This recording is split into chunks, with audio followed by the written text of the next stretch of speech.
Hello, magandang gabi.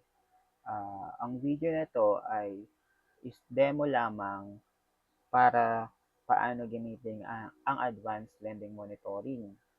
Ito ay customized. Um, Una, pupunta tayo sa customer's record. Dito mag-a-add tayo ng name ng customer. So, itong may mga auto na column, hindi natin yan igagalawin or i-edit. Yung mga enter select lamang. Kasi itong mga auto ay may mga formula at hindi pwedeng galawin. Kapag nagalaw, masisira yung template.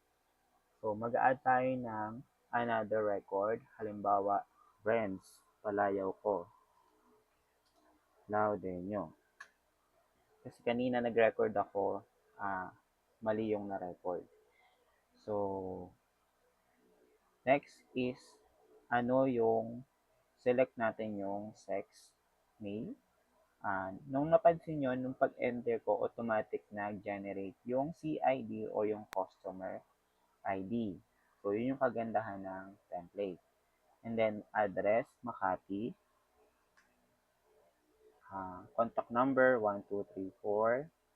Guarantor, Sara Duterte. Tapos, guarantor number, 123.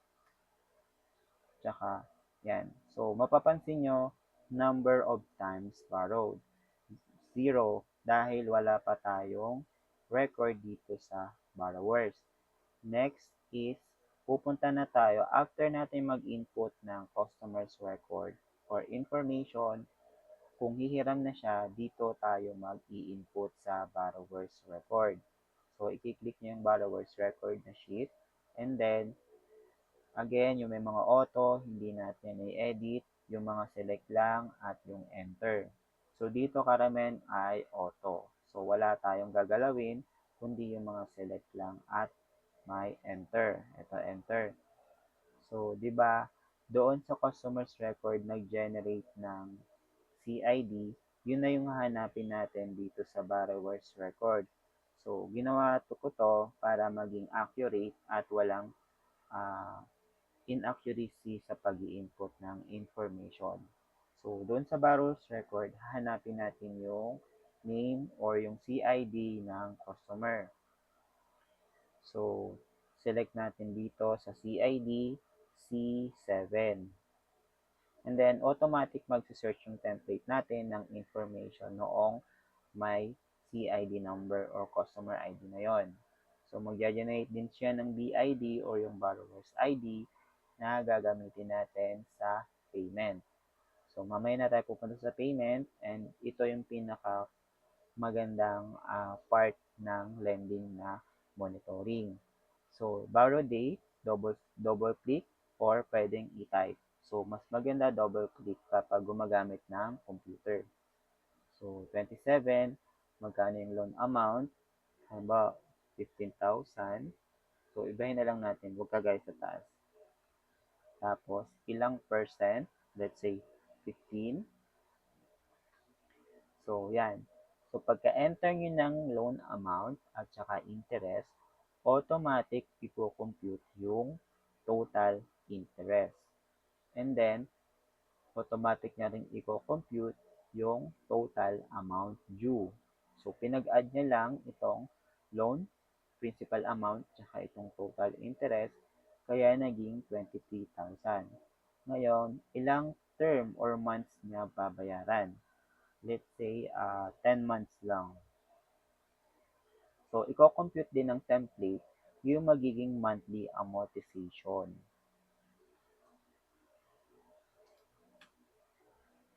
So, dinivide niya lang naman to, itong 23,000, dinivide lang naman into 10 months.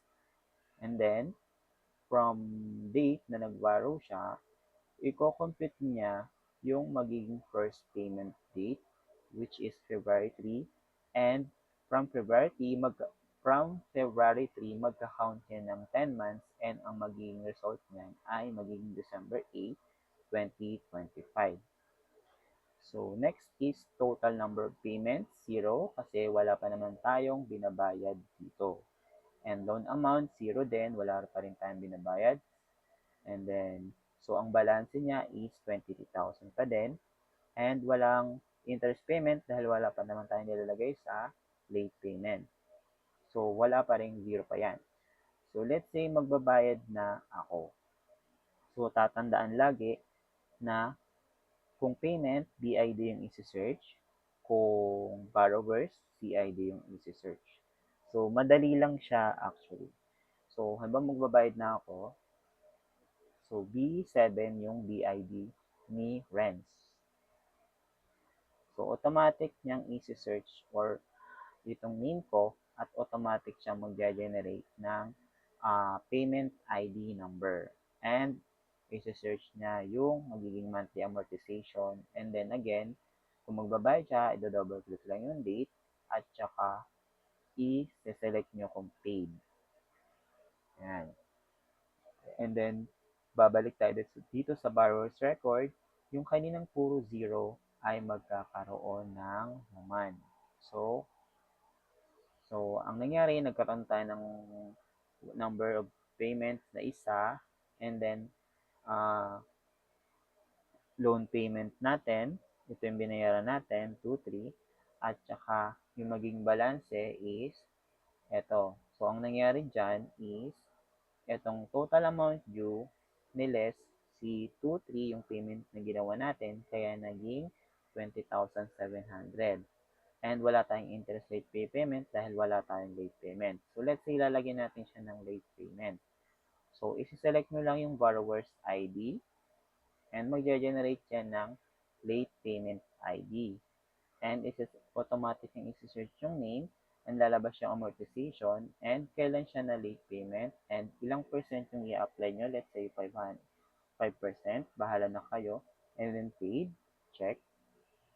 Pupunta ka ulit dito sa borrower's record, magkakaroon ngayon ng amount itong interest na late payment, 115, and yung total na binayad mo is 2,415. So, bakit naging 2,415? Loan payment plus interest equals total payment. So, ganun lang siya ka-simple.